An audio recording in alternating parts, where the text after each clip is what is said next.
We don't force our players to have a certain stance in the batter's box, or our pitchers do certain things or be on a certain side of the rubber or anything like that.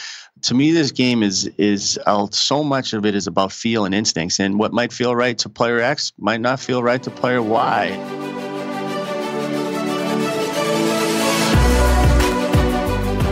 Hello and welcome to Ahead of the Curve. I am Jonathan Gellner, and thank you so much for being here. This episode is brought to you by Baseball Cloud. Baseball Cloud's revolutionary software platform brings to life the numbers captured by TrackMan and FlightScope. This provides colleges, players, and facility owners around the world a turnkey product, allowing them to analyze their data using key metrics and custom visualizations on one intuitive user interface. Go to baseballcloud.com to find out how you can have your own data analytics department for your program. Data has a story to tell, and Baseball Cloud gives it a voice. On today's episode, I get the pleasure of interviewing Mike Glavine, head baseball coach at Northeastern University in Boston, Massachusetts. Mike is a two-time CAA Coach of the Year. He won the award in 2017 and 2018, and also in 2018, he was the New England Baseball Coach of the Year. Mike is entering his 6th season as Northeastern's head baseball coach and 13th season overall, having previously served as the Huskies' full-time assistant and recruiting coordinator. Glavine guided Northeastern to consecutive CAA regular season titles during 2017 and 2018, the Huskies' first within any conference title since 2005. He also led the Huskies back to the NCAA tournament for the first time since 2003, earning an at-large bid during 2018 after winning a program record 36 games, including the program's first 3 victories against the SEC and attaining a top 40 RPI. After graduating from Northeastern, Glavine spent 10 seasons in professional baseball after being drafted by the Cleveland Indians. During September of 2003, the New York Mets called Glavine up to the Major Leagues, where he got to play with his older brother Tom, and he notched his one and only Major League hit during his final game with the Mets on September 28, 2003. On the show, Mike shares his advice on how he transitioned into his head coaching position at Northeastern, the power that can be found with indoor practices, and we also talk about how much fun they have getting to play against the Boston Red Sox. You're going to love this episode, and here is Mike Glavine. Mike, welcome to the show. Hey, Jonathan, thanks for having me on. Of course. And, we've had some conversations over the last couple of weeks getting prepared to record today, and I've been really excited to get you on and getting to see what you guys are building and what you're doing on a daily basis to help make your players better. But for our listeners who want to get to know you a little bit better, like I have in the last couple of weeks, can you give us a short snapshot about, your baseball background and why you decided to get into coaching?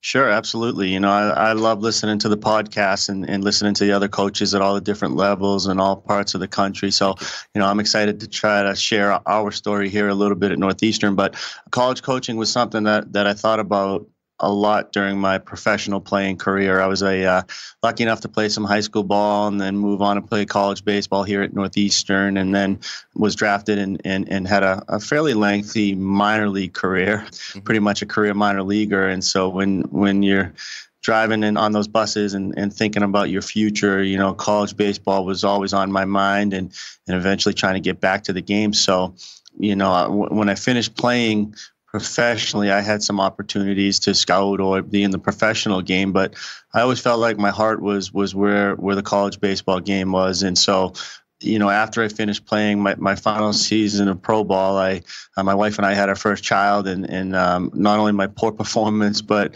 having her kind of sealed the deal of that was going to be my last year. And so when that season ended, I did some of the indoor stuff up here in the Northeast. As you can imagine, it's a pretty extensive indoor season. So I did some lessons and coached the summer team at the high school level. And I went back to an event at Northeastern, an alumni event. And, the head coach at that time, Neil McPhee, and one of his assistants, Greg DeCenzo, who's the head coach now at Holy Cross, Greg had just asked me if I was interested in the volunteer position here at Northeastern. And I was kind of caught off guard, but really excited. And so I was able to make that work that year and be the volunteer assistant. And just stayed on the staff through the years. And Coach McPhee ended up retiring, whom I played for and coached with, and then I took over for him. And just really love the college game, love the age group, love the impact that you can have on these guys, and also the competition level is outstanding. So it was something that I'd really been thinking about a lot my last couple of years in the minor leagues. Well, definitely. And so one question that I got approved by you, but also is, how do we teach your brother's changeup? Because I think that if we could do that, I think that we would probably be billionaires. Yeah, I think so. He had a pretty good one, and he always tells the stories on record of he was struggling a little bit in the big leagues, obviously, and what a lot of people probably don't know, they saw the end of his career and how the numbers stacked up. But his first full season in the big leagues, he was 7-17. I think he had led the major leagues in losses, and he tells a story about how he was just in the outfield one day during batting practice and sort of picked up a baseball a certain way and kind of ended up being the circle change, and it just felt really good on his hand and coming out of his fingers, and he started messing around with that grip, and eventually started throwing it more and more in his bullpens when he played catch, and that became his staple pitch. So we try to teach it to our guys here. We talk a lot about the changeup really here at Northeastern, because I know everything is about velocity right now, but there was a time when the changeup was the hardest pitch to hit, and we still feel like that's an effective pitch. So I'm with you. I don't know if he's told me all the secrets yet. I wish I had them all. We could be millionaires, but he's spoken to the team over the years and just talked about the changeup and try to help me out and help the guys out. So we're still trying to perfect that pitch, but it was definitely something that changed his career. Sure. I think back to his time period and the 90s, and I think of his changeup, I think of Pedro's, and just devastating pitches. So while I had you on the mic, I figured I would take the opportunity to ask you about that, because again, it's something that was a game changer for him, changed his career trajectory as you stated, and I think that's that's obviously something that's worth digging into. But let's talk a little bit about you and what you've got going on. And so you're a Northeastern alum, and it's obviously it's in the Northeast, and so you're dealing with some different weather issues, which we'll get into later, and how you're dealing with that. And so you take the volunteer job, and eventually you make your way up to the head coaching role. And being an alumni and being the head coach now, was that a struggle? Because they always say that it's really tough to coach where you played or where you grew up, and it may be different from high school and college, but what was that transition like for you? Yeah, it's a few different emotions, right? So the first you're already connected to the university and the program, and so you feel that natural comfort level of knowing whether it be administration or other coaches, and of course the alumni and guys I played with. And so you have that natural connection, and really excited at first and can't wait to obviously again be a volunteer, then be the second assistant, the first assistant, work my way up, and eventually the head coach, and just follow that career path and the excitement all the way along of coaching at the place you played at and seeing all the changes. I graduated from here in 1996, and not only has the program changed, but the university has changed so much. So to see all of those changes, and then to be a part of sort of the new era of Northeastern baseball was really exciting. But then, as you mentioned, I started to have my quiet moments and think, my gosh, I better not mess this up. And and I'll get text messages sometimes from former players and alums, and guys that I played with, and they seem to only come in when we lose. I don't know why, but sometimes they don't come in when we win. But I know that I have my heart and full mind and everything into what we're doing here with that connection, and knowing so many former players and alums, and obviously building my own alumni base as a head coach and seeing those guys come back. So it was definitely a different range, a few different ranges of emotions, but excitement was the overwhelming one, to be able to just try to push the program to another level, and knowing that I had the support of the alums and administration and still do. And it's really, I think I've gotten rid of that feeling of I don't want to mess this up now. It's more, okay, I want to take this to another level to make everybody proud. Oh, definitely. I think that's obviously an added bonus to going to school there and then getting the head coaching job there, and you've just got you on top of the emotions of you getting the head coaching job, it's also where you played. So I could definitely see that. And so let's go through. You take the job and you go through the interview process, and they ask you to be the head coach. You accept. What were some of the first steps that you took? And I guess that this is a somewhat interesting question because you were the assistant and you saw from an assistant role I'm sure we all do this as assistants, of things that we would do a little bit differently than our head coach. We may love our head coach to death, and we're hopefully all extremely loyal to them. But we all have in the back of our mind things that we would do probably a little different, based on our personality or some different things that we see. But what were some of the things that you decided that you wanted to do first, and how did you go about accomplishing those things? Yeah, that's a great question, and you're right. Like I said earlier, I played for Coach McPhee in the '90s, and then came back and coached with him. So my loyalties lie with him all the way through. And I was lucky enough in my situation too, Jonathan, where I was named head coach in waiting in the fall in Coach McPhee's last season. So I even had an additional year to prepare for taking over for coach. So your mind's going in all different directions, as you mentioned. Maybe I do this different. Maybe I do, this the same, and trying to figure out a lot of things. So the way I wanted to, what I told the team originally when I first took over, it says, I'm not coming in to change everything that Coach McPhee had built. And he had a tremendous amount of success here. He was so responsible for building this program during difficult times and took it to another level and was at regionals. And while he was here, we had 2 first-round picks and Adam Ottavino and Carlos Pena. So his legacy lives on. His numbers retired, and I always want to honor that and honor him. But I guess what I wanted to do is, I told the guys, is I just want to take what Coach McPhee did and build on it and go to another level and try to surpass all of the great things that he did. And so we, of course, things change naturally from one coach to another, whether it's how we run a practice or how we travel or our uniforms and the gear and all those different things. So I think really what I want to do, like I said, was build on what Coach McPhee had established during his 29-year career here at Northeastern, but then give it a fresh look, a reboot, a restart, re-engage with everybody, re-engage with all of our alums, re-engage with administration, the Northeastern community, and then look to just take it to another level. And so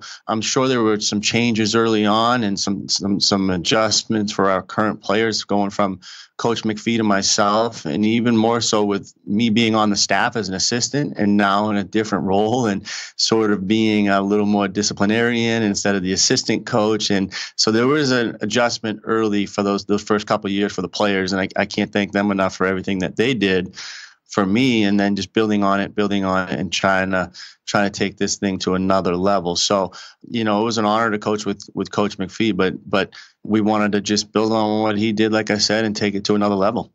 I love that, and I love that you're so open about that too, and that is an interesting transition because you once were the player's assistant coach, and you're probably around them a whole lot more, and now you're the final one making decisions. So I'm sure that having a good group of guys would help with that a ton. Yeah, it's great, and I tell you what, though, a lot changes when you go from the assistant to the guy that actually writes the names in the lineup. So there was a big adjustment period for me there as well. Oh, definitely. I think that's what, most of my guests have said, and you hear this all the time, is you go from 90% baseball to 10% and 10% administration stuff as an assistant to 90% administration stuff as a head coach to 10% baseball stuff. And I'm sure you feel the same way.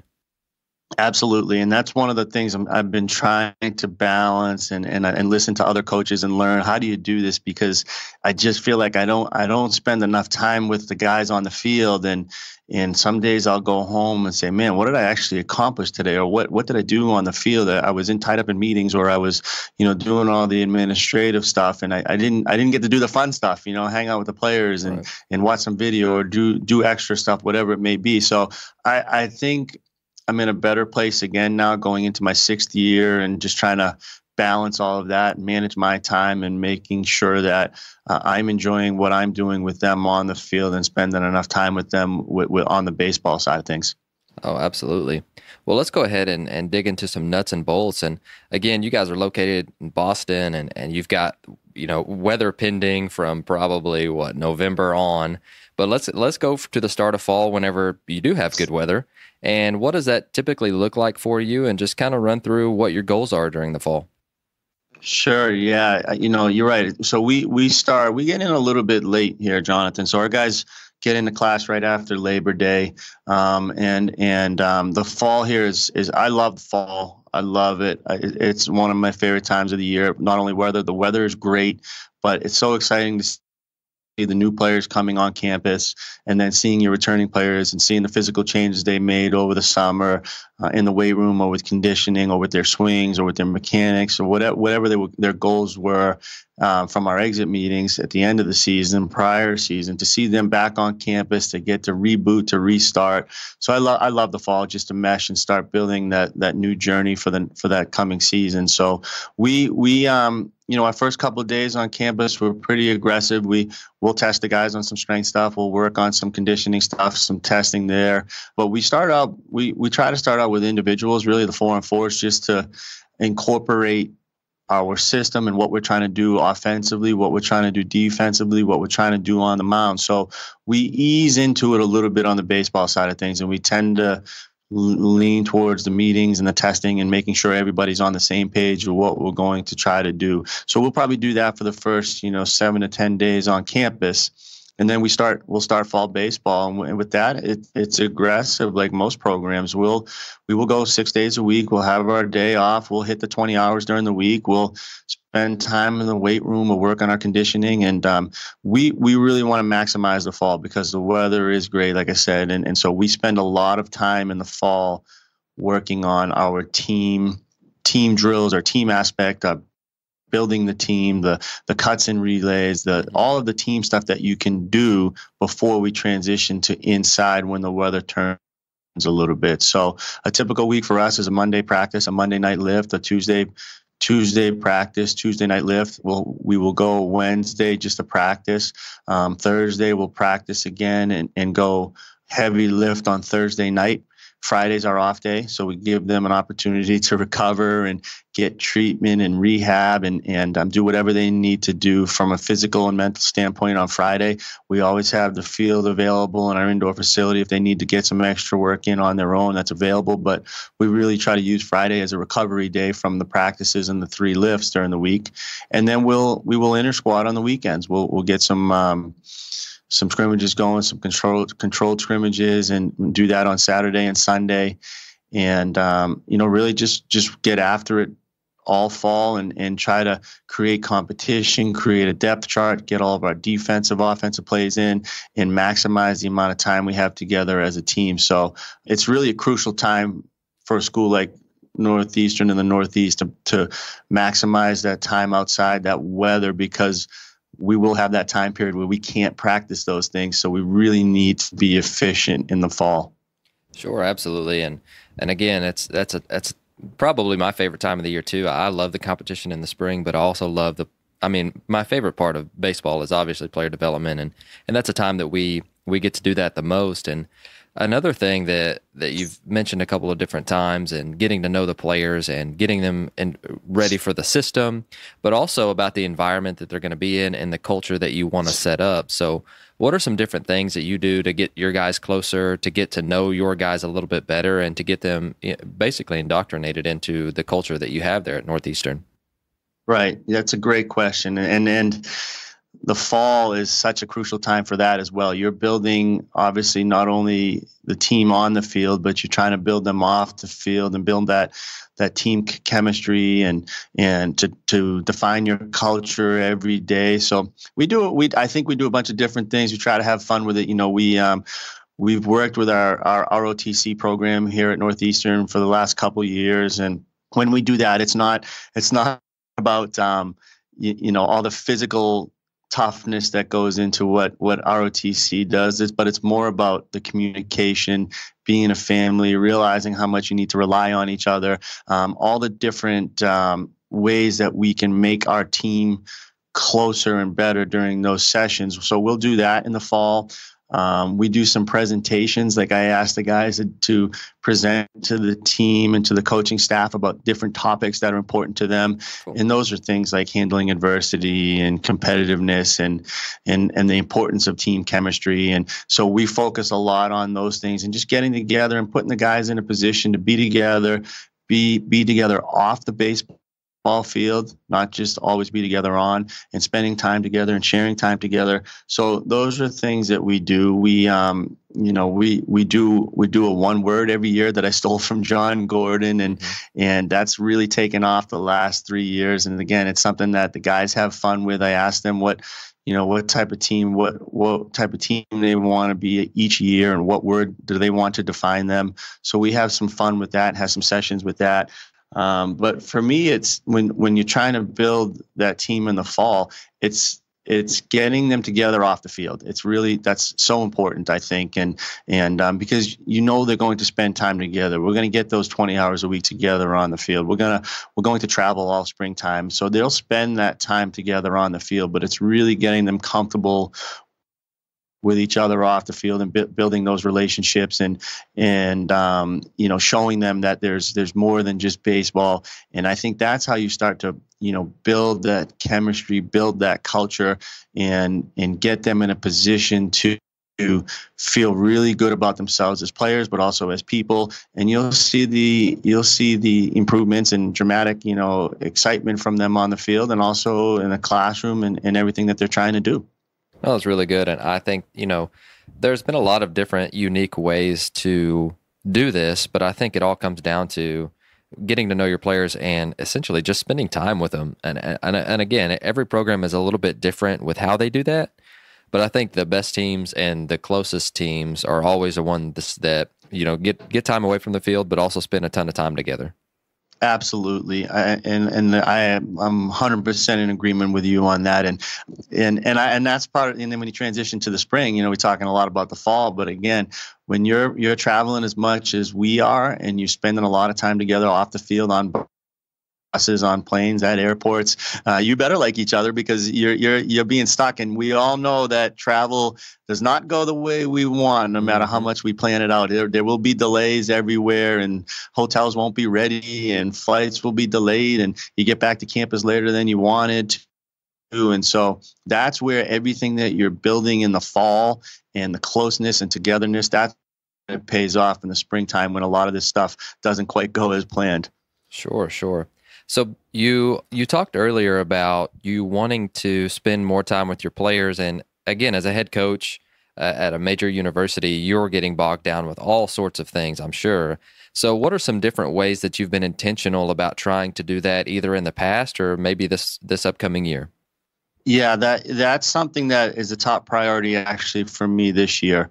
I talked team last year about it. I kind of did this exercise with them, and I did a personality assessment of myself, and I didn't tell them it was me. I did a presentation to the team, and I just defined a person. I said, some people are like this. And I went through the bullet points and, talked about communication and isn't maybe not as open as he should be. And just went through all the different topics. And I asked the team, I said, does this remind you of anybody? And of course, eventually a couple of the older guys said, yeah, coach, that sounds like you. And I said, so it was a great, I thought it was a great moment. They knew it was me, and I was talking about myself and knowing my shortcomings and areas that I needed to be better and still need to be better. And that remains. I need to be more intentional with my relationships with the players, again, away from the field. And that's where it's important to me, is spending more time with them. Everybody gets caught up in their daily lives with how much time we spend in practice, and they're studying, and I have my family, and they're doing their whatever work they have for class and baseball and lifts, and time goes by quick. And then you realize you're not really spending a lot of time with the guys one-on-one. And so I've just made that a point to reach out to the players much more this summer. Just check in with them, see how they're doing. Hope everything's going well. Tried to get to some games this summer, which can be difficult as well because you're recruiting and traveling and doing different things, but try to be more intentional in seeing them play away from Northeastern, not just at our fields and when we're together during the season. So it is absolutely a goal of mine to be better in that area and to build on some of the stuff that we did last year and make those relationships on a personal basis much stronger. Because again, I think the kids want that. They will benefit from it, but so will I, and so will I think they're what they do in the classroom and what they do on the field. I think it's so important to have those relationships now, and it's definitely something, like I said, that I continue to work at. No, I'm right there with you, and I think that our generation of coaches, we grew up with a generation of coaches who weren't necessarily vulnerable or didn't get too personal. And, I think that that's something that is a struggle for all of us because they talk about psychological safety being at the forefront of getting to know people, and they want to feel safe to share, and they want to, share empathy and be vulnerable with each other. And, I think that it's not something that's very easily shared. And I know that that's something that I'm working on really on a consistent basis. Sure. No, absolutely. And I think you hit the nail on the head where I think when I first started as a head coach, I thought I had to be perfect, and I tried to do everything perfect. And I was kept everything to myself, and I just wanted to be perfect. And when something went wrong, I'd get upset, not necessarily at the players, but they would take it that way possibly. And I was more upset with myself for not making everything perfect. And then I'd keep things inside and really not be vulnerable, like you said. And I remember this year, I thought I was doing a terrible job coaching early in the season in the fall. And I held a team meeting, and for the first time in my coaching career, I just blurted out everything. Like, guys, I just want to tell you, I think I'm doing a terrible job. And here's why. I've lost my focus. I've been all over the place. I haven't spent enough time with you. I've been doing too much administrative work. And then our personal life had changed. Our daughters, we have a daughter in high school now, a freshman, and one in sixth grade, and we have a son in elementary school. So we had three of our kids are in different schools. And I was really struggling to balance all of that, my family life and the baseball life. And I felt like the team were the ones that were suffering. And so for me, it was hard to get up there in front of them and be vulnerable and say, hey guys, I need to be better. I'm not doing a good enough job here. So I think more of that, and the players seeing that you are human, that you are going to make mistakes just like they do. As a coach, you don't have to be perfect. And if you say that to the team, they'll respond in a way that will bring us closer, I think, as a staff and as a program.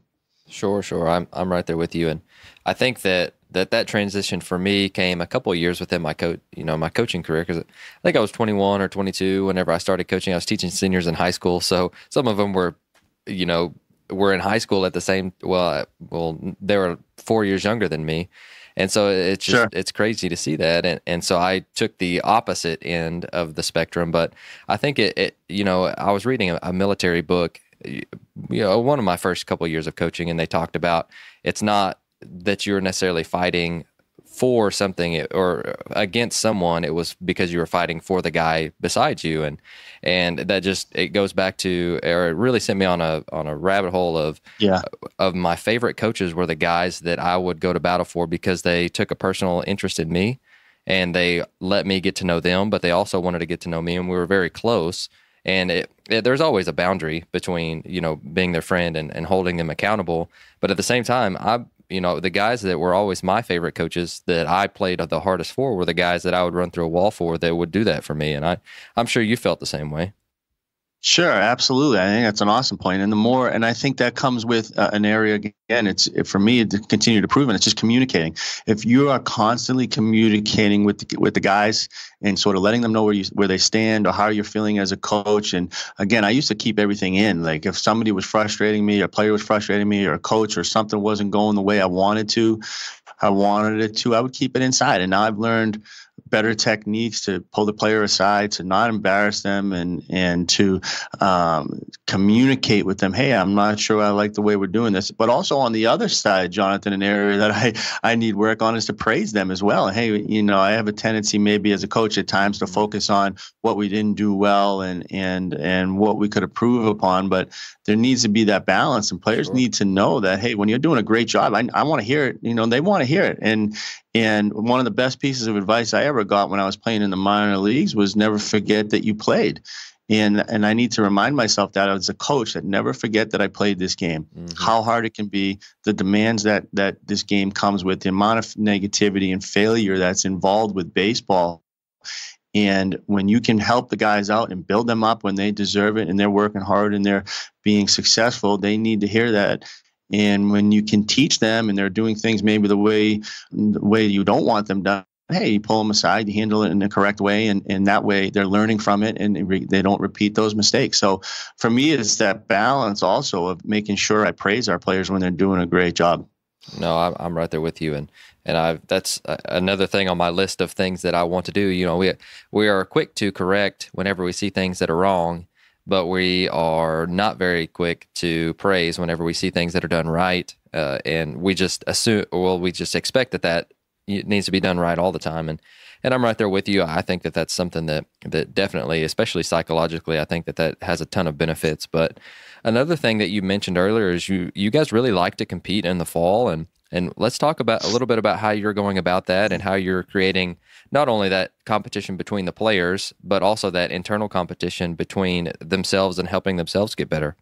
Yeah, competition, right? It's such a key word and a great word in sports. And so, it's something we focus on all the time. And it depends on the year, Jonathan, how I look at the competition and how we have fun with it, but also make sure the guys know, which they do, that it's important. So the fall is very competitive. Guys know that, when they come in, they need to be physically ready. They need to have put the work in over the summer, and they know how important that is for us and our staff to see them.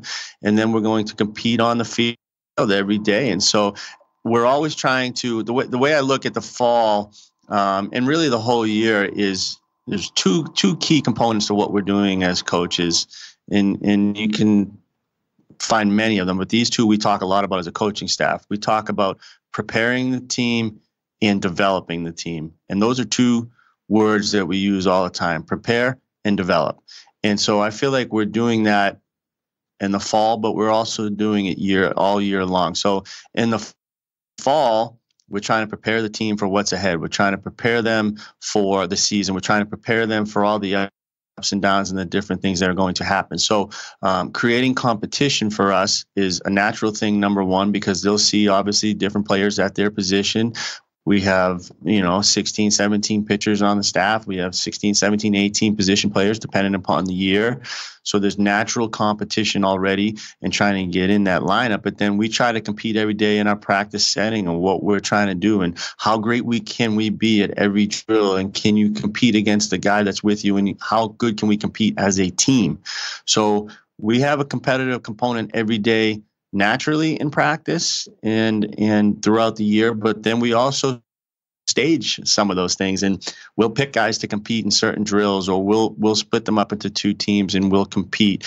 And I think that's one of the things that we focus on, because kids are awesome now. I mean, they're so much better than when I played. They have so much more information. Mm-hmm. I think they're so much more talented, but a lot of it does not evolve around competition and handling adversity and some of the different things that maybe they're not accustomed to. So we try to manufacture some of that in our practices and put them on the spot and compete and provide them with some adversity situations. We'll have scrimmages where I won't allow the guys to wear sunglasses and it's sunny out and they have to handle some adversity, or we'll do a scrimmage where one infield has to use the little gloves. They can't use their regular glove.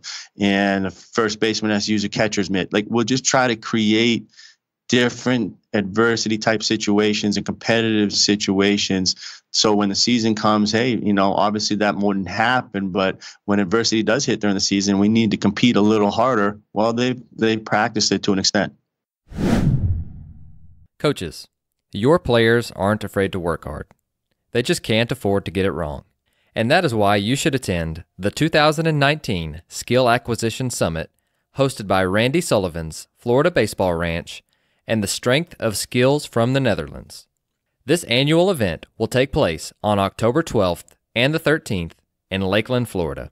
This event will have a premier panel of presenters including Frans Bosch from the Netherlands and Rob Gray from Arizona State University. The most forward-thinking coaches in the business will funnel the information down to the bare bones of on-the-field application of leading-edge skill acquisition and motor learning science. You will leave equipped to help your players optimize the return on their training time. For more information, call 1-866-STRIKE-3 or go to floridabaseballranch.com/summit. Presenters include Frans Bosch, Rob Gray, Martine Nijhoff, Bart Honegroff, David Mann, Paul Venner, Ron Woolforth, and Coach Randy Sullivan, who will serve as host and moderator for this exciting event. I will be in attendance, and I hope to see you there. Oh, I love that. And anything that we can do to, just change it up a little bit. I think baseball is such a repetitious sport, and it's so hard to be really good at it all the time. And once you think you're really good, then you level up, and then you're not very good anymore. And it's such a beatdown.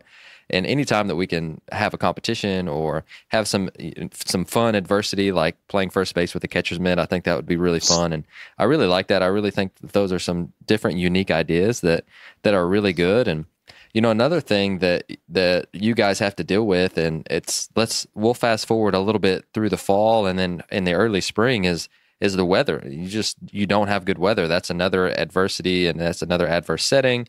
And so how have you found efficiency with having to be inside for a lot of that time?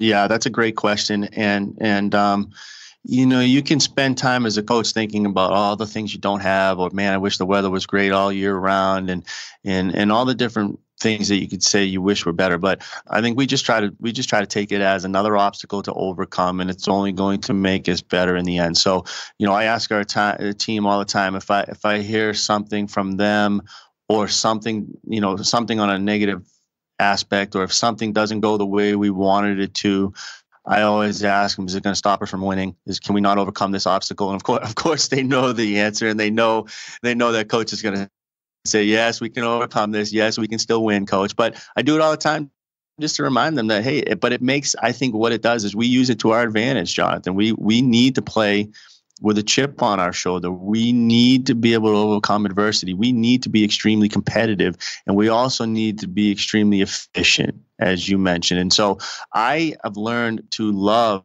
the indoor practices, because it forces you as a coaching staff to get more creative and maybe work on things more on the inside part of your season that you would never work on as much when you're outside. It could be something as simple as sliding. Like, I want our guys to be great at sliding, and you watch all these games and you see all the different slides, the swim moves, the pop-up slide, the explosive slide, the hook around. Like, we spend a lot of time on our slides. We spend a lot of time on our tag plays and working on swipe tags and hold tags, and if we're beat, trying to sell it a little bit. Just smaller things that you might not spend time outside because you need to do cuts and relays, or you need to do pop-up priorities and things like that. So we've learned to focus on the little things when we're inside, pay attention. So we spend a lot of time on our infield play. We spend a lot of time on bunt defense. We spend a lot of time on first and thirds. Mm-hmm. We spend a lot of time on base running. So all the different ways that we can be more efficient inside,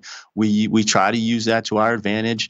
So when we get back outside again, that, okay, now the emphasis needs to be back on cuts and relays, pop-up priorities, because we haven't done that in 4 months. So now we have to do that. So inside, to me, has become a great part of our season, and one where, like you said, we just try to be as efficient as possible, quick moving, different drills, different things to get our players better, so they're ready for the season.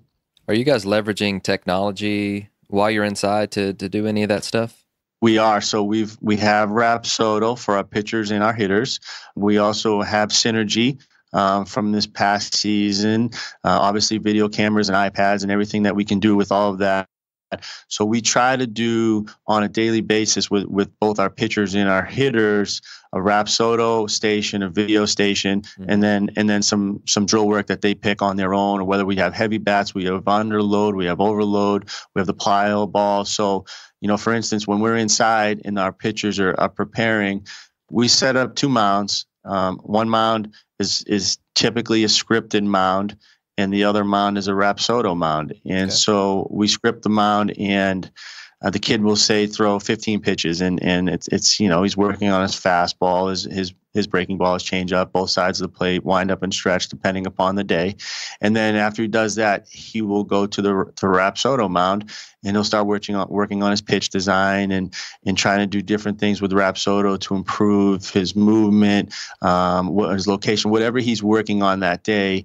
So we'll use that every time inside when they do a pen. We'll always do double mounds. And then the way we structure that too is our pitching coach will be at one of the mounds. He won't be at both. And I believe that players want to learn on their own, and they don't always want a coach standing over them. So I think when we have our pitching coach at 1 week, he's at the scripted mound and just talking them through game situations and what we're trying to do here in case you get into this situation. And then let the kid go to the Rapsodo mound and throw his bullpen on his own and work on, like I said, his pitch design on his own. And then maybe the next week, now coach is over there at the Rapsodo mound and the kid's fighting through some situations. And so we try to keep it fresh on that end. And then the same thing with our hitters, where we allow them to compete off Rapsodo and learn from that as well, and not always have a coach there. So we're always trying to use technology, especially indoors, because we do spend a lot of time in there, and it probably gets a little monotonous for the guys. No doubt. And, I think that obviously tech has a ton of benefits, especially when you're inside, especially for that long of a period of time. And I think that that's awesome that you guys are using so much of that stuff. And Synergy is really cool. I think that that's something that not a lot of a lot of college programs have, but not enough programs have in general. And I'd love to be able to have something like that. Yeah, it's again, that's an area where I have to remind myself, man, we've come a long way when we're getting video scouting reports on our opponents, but also ourselves. So again, that goes back to what I was saying earlier. As a staff, we always talk about preparing our players and developing them. Well, Synergy allows us, I think, to prepare them, right? So you get a scouting report on our opponent. You're able to watch that weekend starters, the Friday, Saturday, Sunday guy, able to pull up some of the bullpen arms, and then you're also able to self-scout yourself and make sure that we're able to help develop our own players, and are also developing our coaching staff. Are we tipping our pitches? Are we have tendencies on the mound? Are we calling the same pitch in certain counts? So to me, Synergy has just been awesome to be able to not only prepare but develop our players. And so last year was the first year we had it. I really, really enjoyed it throughout the season. And, it's been so beneficial that we've, hired someone here to help us with it as, player development specialty. And he's really able to break down the video for us and give the coaching staff what we ask him for and what we want, take some of that stuff off our plate. And then we're able to present it to the players in meetings and PowerPoint presentations, things like that. So that's really been a game changer for us in year one. And I'm really excited to see how far we can take it in year two to help prepare and develop our players. A lot of things that come to mind when you discuss data and you discuss stuff like that. But I'll tell you what, the players crave it like that. I know that there's going to be a healthy balance between giving them too much information, which I think is a real thing, and then shading them away from enough information to be successful. But I think if you find the right mix to what each player wants, what each player feels like they need to do to get themselves prepared, and like you talk about with the Synergy stuff, how beneficial is it to be able to see your Friday, Saturday, Sunday starters 1,000 times during the week? I mean, to me, I think that's a no-brainer. Sure, I think that's pretty awesome, and I agree with what you said there. It is something I think about all the time. I do not want to overcoach our players. I don't want to feel like I need to inundate them with all of this information and knowledge. I like for them to fail on their own, or I'd like for them to come to me and our coaching staff have their own instincts and have their own thoughts. We don't force our players to have a certain stance in the batter's box, or our pitchers do certain things or be on a certain side of the rubber or anything like that. To me, this game is so much of it is about feel and instincts, and what might feel right to player X might not feel right to player Y. And for me to force that upon those guys, I think would be doing a disservice. So I really try to give them as much information as we can, let them process it. And then if guys need more or want more, they come to us with a little bit more, and it's a judgment-free zone. And some guys like a lot of information, and some guys just want to go out there and play. And so we try to really be aware of not giving them too much and not overcoaching and not commenting on every swing or every pitch in the bullpen, and allowing them to take control of their own careers and feeling good about the adjustments that they're making. And then we're there to facilitate and help out in any way we can.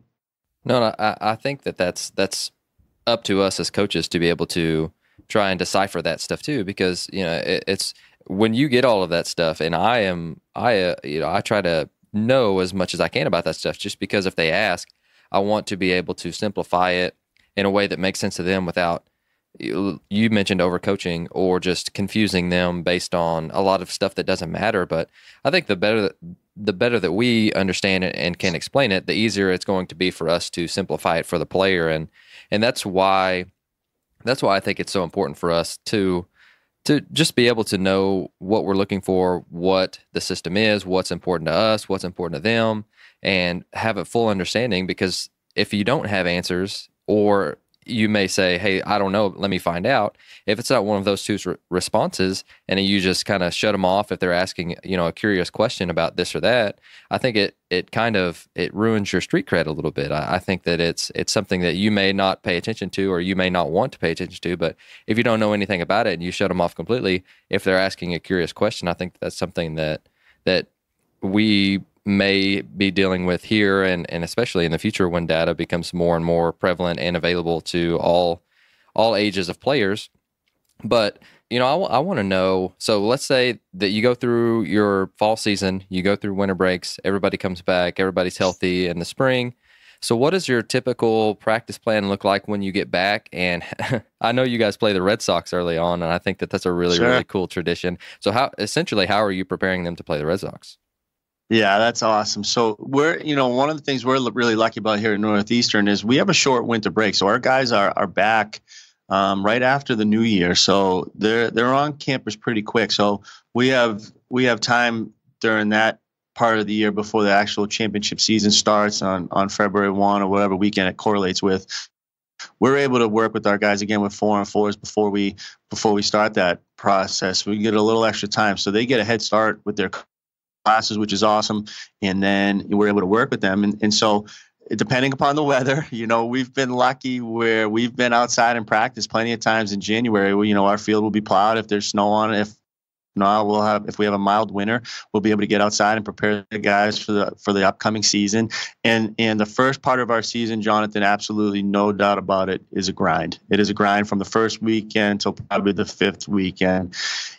But again, so much of what we're about to do and the journey that we're on, so much of the important stuff takes place during that time. We're traveling every weekend, so we don't really have a home weekend till mid-March, and hopefully the weather's good at that time. But we're on the road. We travel typically on a Thursday, flying somewhere, and then we come back on Sunday night.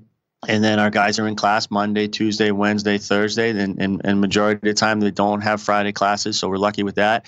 And then we travel again that Thursday and come back, and we do that for the first 5 weeks of the season. And so we're constantly traveling. They're constantly trying to keep up with their schoolwork, and we're trying to practice during that time as well. We don't have midweek games during that time, so it's a great opportunity for us to learn from what we did on that weekend, practice it during the week, hopefully execute it better and improve on our play, and then try it out again that following weekend. So the first part of the season's a grind, but it's a lot of fun because you're building again and you're a part of the team. And then we get we get the nice reward of going down to Florida and Mm-hmm. playing the Red Sox, which is an awesome experience. It's incredible. The Red Sox players are awesome to us. We get out there early. We're able to see them prepare and take ground balls, and then we're able to crowd around the batting cage and watch them take BP. And the guys are awesome, man. They'll take selfies with our players. They'll sign their bats. They'll talk to them about hitting, and core and the coaching staff are out there. So it is absolutely a day that we highlight on our calendar every year on our schedule, and it's just a blast. It's a day I tell our players, hey, everybody today is a big leaguer. So we go out there and they do whatever they want to do. I let our guys take free BP, do whatever they want to do, go out there and hang out, relax, and have a lot of fun with it. And it really is a special event.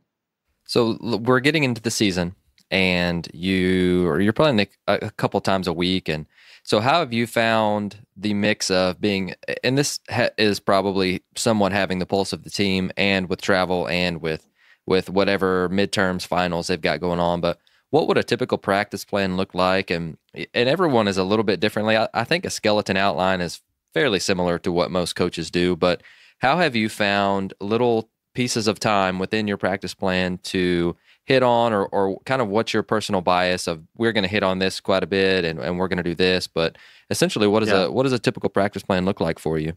Yeah, that's a great question. And I'm always trying to steal ideas from other coaches and trying to figure that stuff out. And so the fall, as you can imagine, we talked about earlier, that's much more aggressive. We're going a little bit longer, but as the season goes on and we are traveling a lot, and guys do have class and everything, we really start to back off probably in the middle of the season, and just making sure the practices are short and crisp, and we get the guys out of there so they're feeling good and they're able to get a lift in and able to get treatment and any physical therapy or any of that stuff that they need. So we'll shorten it up as the year goes on. Another huge benefit for us that we have here, Jonathan, is we get out of class pretty early. So we get out at the end of April, and typically we have 3 weeks still left in the season before conference play.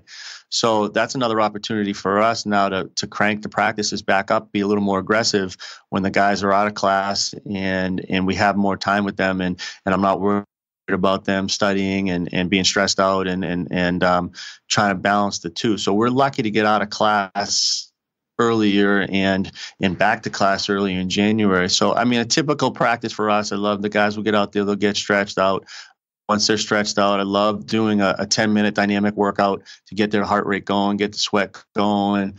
So we'll have ladders out, we'll have hurdles out, we'll have cones out, we'll have tennis ball drills, and we'll work them hard for 10 minutes on that. Quick hits, just 2 minutes at each station, get the blood flowing, get them going. And then at that point, we'll switch right into pitchers and position players will split up.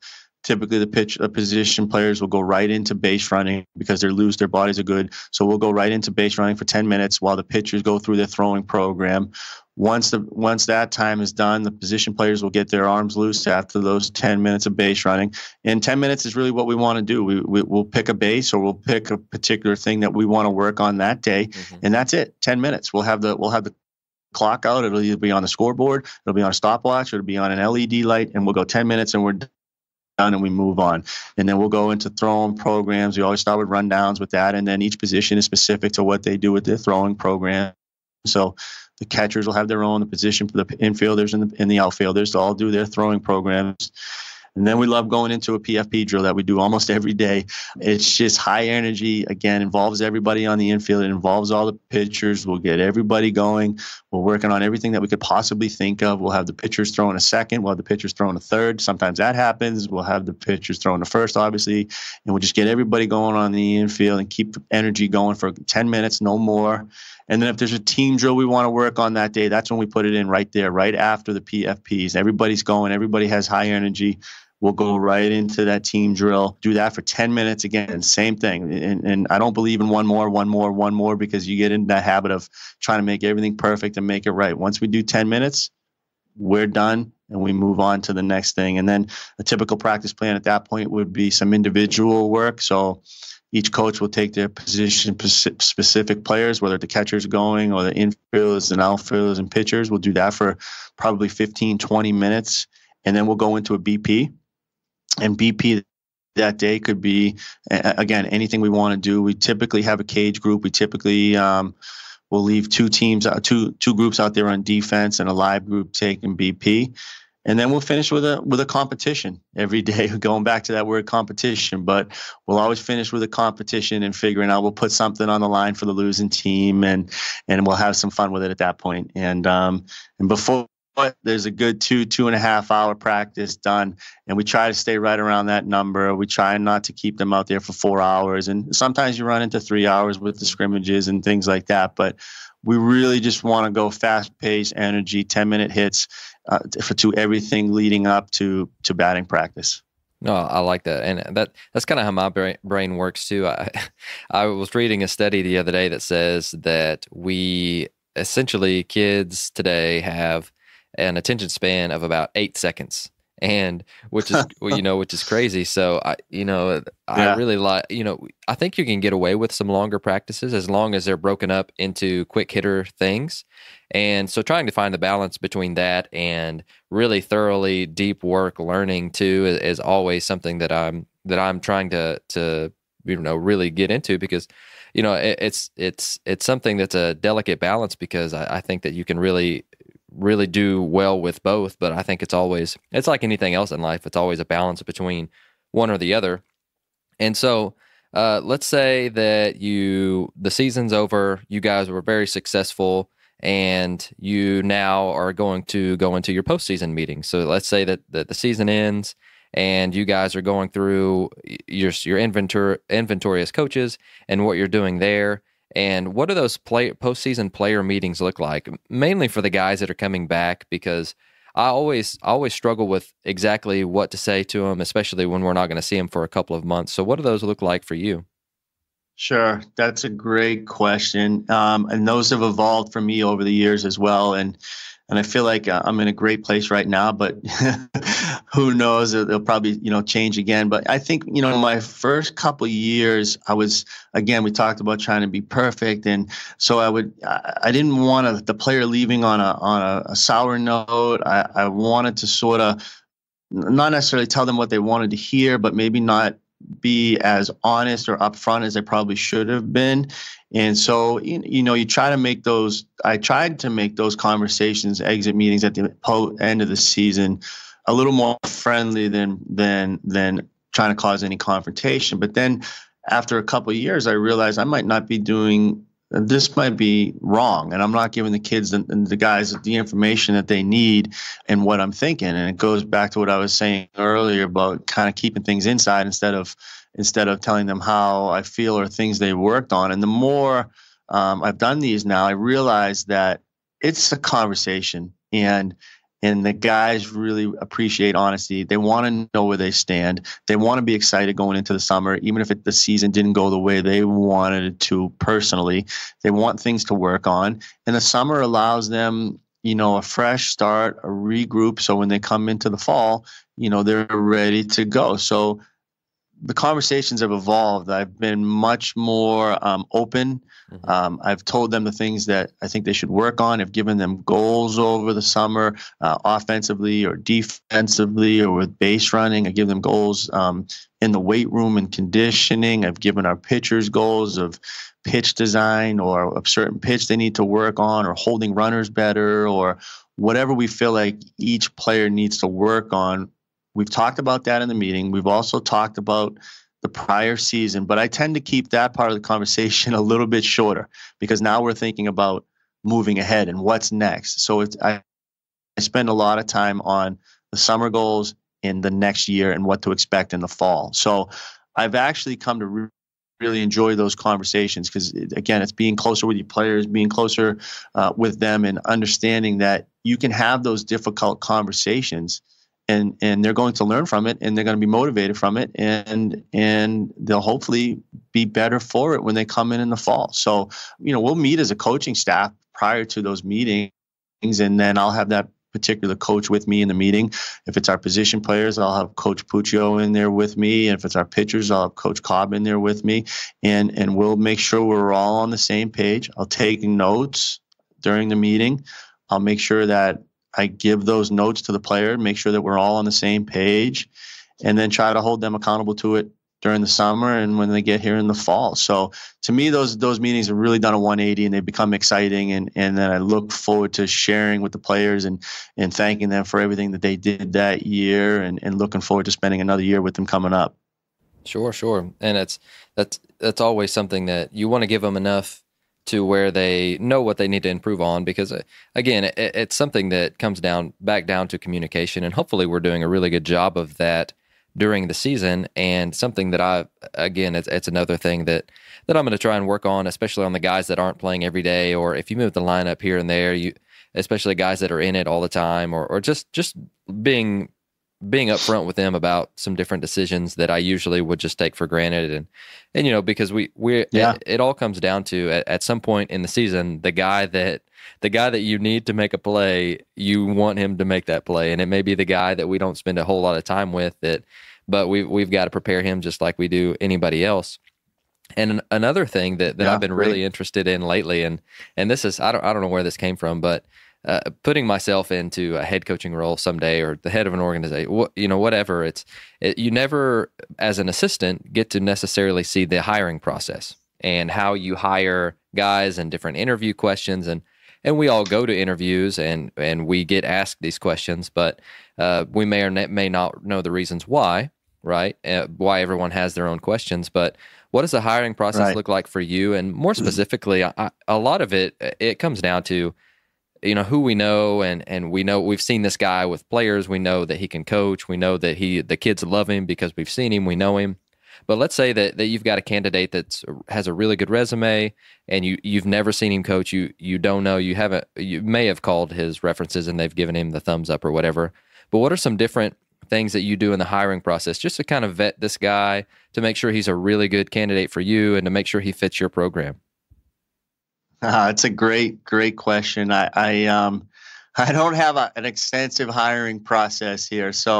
But you're right in saying, so I look at, my assistant coaches right now, and two of them, one of them, came from strong recommendation and reference, Coach Cobb, and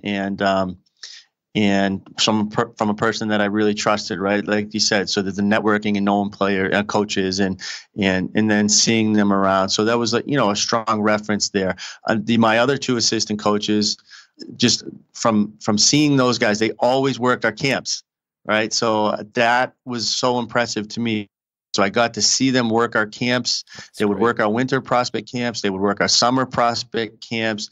And they were always involved with the kids and wanted to do more and worked really hard at those camps. And that made a really big impression on me over the years. And so I was able to see, I've seen these, obviously develop a relationship with them because they were working our camps, but just to see the energy level and the passion they have for the game right in front of me, and the ability to work their way up and want to do that and grind, I got to see it firsthand instead of someone just telling that to me.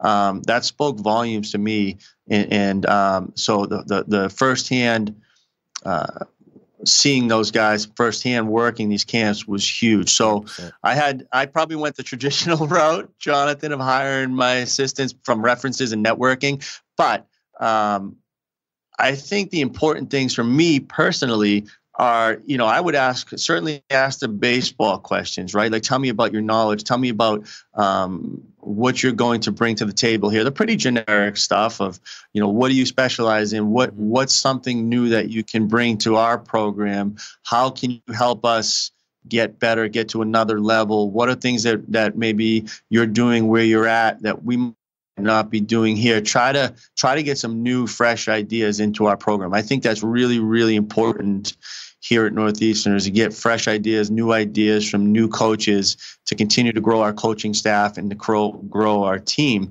And then the other parts, though, that you're trying to figure out is, how is this coach going to be with me as the head coach? Is he going to be able to handle me? Is he someone that will talk baseball with me all the time? I love to talk baseball. Obviously, if I'm coaching at this level, I better love the sport, and I do. When our games, end and we're on the road, we go to the hotel and we throw on 3 laptops and we watch all the live games, as many live games as we can, and order pizza and talk about our game. And and watch more. So we love to talk baseball here, and our staff loves that. So does this coach sitting in front of me, does he love to talk baseball? Is it something that he's really passionate about, or is it just something he wants to do? So you try to vet that a little bit. And are they going to mesh with me and my style of coaching? I can be demanding. I love to run a high energy, fast paced, tough practice, but I also love when the season comes to let the guys play. And so is he going to mesh with me and the rest of the staff and the players? So you're trying to find out what they'll bring to the table, what special talents or thoughts and new ideas they could bring. And the other thing, the last thing that's really important for me is I don't want someone coming in here that's just going to be a yes man to me. I want someone that will challenge me and they'll say, no, coach, I'm not sure about that one. Or I don't know, Glav, I think we should be doing something else here. Or I don't want someone that every time I say, hey, should we bunt here or should we make a move on the mound? Yes, yes, yes. That wouldn't work for me. I need someone that's going to come in that will challenge me, to challenge our other coaches, and not be a yes man and have his own opinions, be confident in his own coaching skills that he can say to me, no, I think we should do something different here. That is extremely important to me. I love that. And I love your thoroughness in explaining all of that stuff, because it's always interesting to hear everyone's perspectives on what they're looking for with assistants and their process behind that.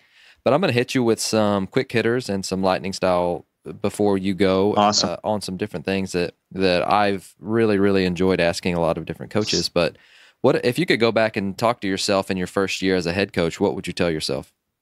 I think I'd tell myself, as we talked about, just not be perfect, be more vulnerable, be better with the players, be closer with them, develop those relationships. That transition for me was tough, going from assistant to head coach. And if I could go back, I wish I could just been a little more vulnerable and make more mistakes and allow myself to do that and not feel like I had to be perfect with that team. We had a really talented team my first year here, and I often look back on that and say, man, I wish I had just let my guard down a little more and been a little more human and a little less robotic and just allowed those guys to grow and play. So I really wish I just was more vulnerable and didn't try to be perfect that year. Okay, perfect. What's the latest thing learned that you're really excited about? Not to go specific on that one, but in general is just, we talked about earlier, but all of this data and the analytics is a weakness for me, and to learn all of this stuff and incorporate the technology and all the things that encompasses that is really exciting to me. I look back on my career and realize, like, we didn't have any of this stuff. We had a machine that we'd hit off of every now and then, but that was about it. And now to see all the data, the technology, it is so exciting to me to try to navigate through that, figure out how to incorporate that without preparing our players and developing them. And as a staff, just having those constant conversations about incorporating all of this new technology and data. It's really, I think we're in a really exciting time with all of that right now. Definitely agree with you there. What's something that you guys do in practice that your kids love? Oh man, we do two things I think the guys love. So in the fall, I do something where I will just pick two players, and they don't know why. At the end of practice, I'll pick two players, and we've just had an awesome practice and a tough one, and they're exhausted. And I'll pick two players, and I'll just say, guys, line up behind who you want to go, who you want to be, go with here. And so the guys will line up, and they don't know what I'm going to say, and then at this point, we finish a practice with a competition, and it is always non-baseball related. So, and then we'll either bring out a football, or we'll bring out a soccer ball, or we'll bring out some golf clubs, and we'll have the guys compete and, hit a couple golf balls from home plate, see who can get closer to center field, the glove that we'll put out there or something. Or we'll have the guys kick a soccer ball. We'll do penalty kicks. So one guy will be the goalie, one guy will be the guy kicking, and whoever wins, obviously, that team wins. Or we'll kick field goals. So we'll do something fun with that. And they love it. We do all different things, just non-baseball related, to see what these guys can do and who they believe in, and they always go nuts with that. So in season, in fall practices, that's the one they love. And then the other one in season that they really love was when we're on the road on Thursday nights, we'll do a coach's challenge. And I don't know, I'm getting a little older, so I haven't been involved in too many of them lately, but my two assistants, they'll get in a coach's challenge. So it'll be anything from one of them will pitch to the other one and hit. They'll have a ground ball challenge. We'll put them in the outfield and hit sky high fly balls. They did a sumo wrestling challenge this past year where they couldn't get pushed out of the batter's box circle, and the guys were all crowded around. And we did the Oklahoma drill. I mean, we're doing all kinds of craziness, and it usually gets the guys fired up on Thursday night before we open up a series. Oh, that's awesome! I love that. I mean, maybe stealing a couple of those from you. Yeah, it's a blast. The guys love it. What is something that you believe that other coaches may disagree with you about? Well, with that one, I talk a lot with our players about the importance of the sixth tool.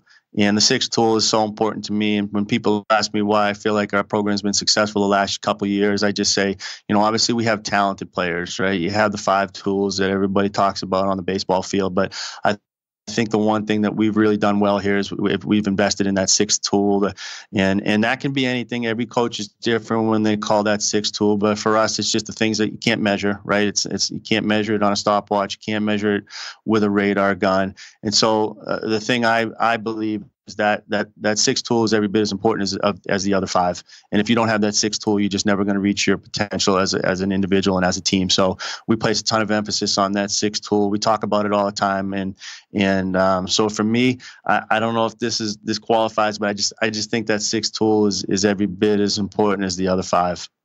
Oh, I'm right there with you. I like that a lot. And the more that I get into it, the more, I know this is the lightning round, but I wanted to say this, but the more I get into it, the more people that I talk to who have been very successful, it's all encompassing. And I think that we need to make sure that we hit that as hard as anything else. And so talking about your sixth tool, what are some of your favorite books and resources? Well, as I mentioned earlier, John Gordon, I've learned a lot from him in The Power of Positive Leadership, The Energy Bus, which I'm sure everybody's heard of, and You Win the Locker Room First. Those are 3 big ones for me.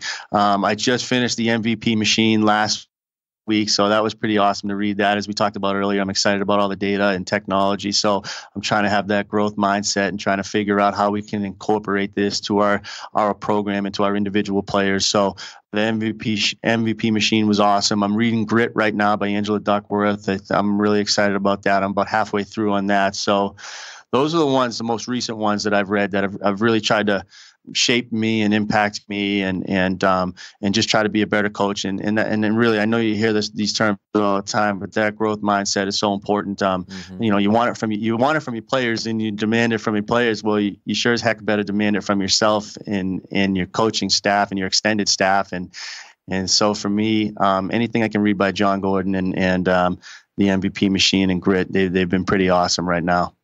All right, last one. If we came to one of your practices tomorrow, let's say in season, if we came, what would be 3 things that you would hope would stand out, or 3 things that we would notice? Yeah, I love that. So the first one is pace. I just pace. Everything's quick moving, making sure that guys are going, and I want them exhausted by the end of one of our practices. So pace would be the first one. I think we have fun. I mean, we really do. I think we have a blast when practices. Like, I don't want our guys dreading coming to practice. Or, man, we have practice today. They know there's going to be pace. They know it's going to be difficult, but they know they're not going to be getting screamed and yelled at. They know we're trying to teach, coach, and they're going to have fun the whole time that they're out there doing it as an individual and as a group. So I think you're going to see a lot of smiles on guys' faces and loving what we're doing out there and having fun with it. And then the last thing is I love music. So we have music on from the moment they step on the practice field to the end of it. So we just keep it going the whole time. I think that helps with the pace. I think it helps with the fun. And so we have that cranking from start to finish. Perfect. Well, Mike, I appreciate your time, and man, it's been truly enlightening to get to see what you guys are doing and how you're going about your business. And man, it really has been really, really good.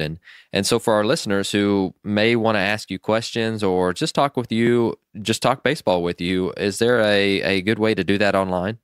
Yeah, I mean, the easiest way probably would be just to find me on Twitter at mpglav on Twitter, or my email at m.glavine@northeastern.edu. So I'm pretty easily, I love talking the game, easily accessible. I love talking baseball and learning, and love listening to all the podcasts and everything that you're doing, trying to grow the game and just continue to be that lifelong learner that we all want to be in this game. So I love sharing ideas and sharing thoughts, but also really learning from others. So look forward to hearing from anybody and continuing to learn.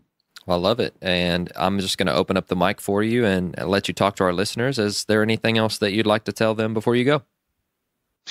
Well, first, I hope the accent wasn't too bad. I know I have that thick Boston accent at times, so don't hold that against me. But no, I think we're all lucky to be a part of this game, whatever level we're at, whether it's a youth level baseball, it's high school baseball, college baseball, the professional league. It's such a great game. It's so much fun to be a part of, and I'm blessed to be able to be the head coach here at Northeastern and share great times in these journeys with these young men. It's a great time of their lives, and they're impacting my life every day. So the coaching profession is a tough one to get into, and I know I'm blessed to be able to be a head coach, but I'm also thankful for all our players and what everybody does for the game. And I'm just lucky to have this opportunity. So I appreciate you having me on here today. It's been a lot of fun. I had a great time, and look forward to hearing many more of your podcasts and learning and continuing to grow that mindset for the game of baseball.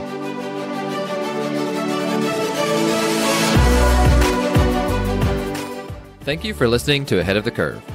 You can subscribe on your favorite podcast platform, which can include Apple Podcasts, Google, Spotify, Stitcher, or YouTube.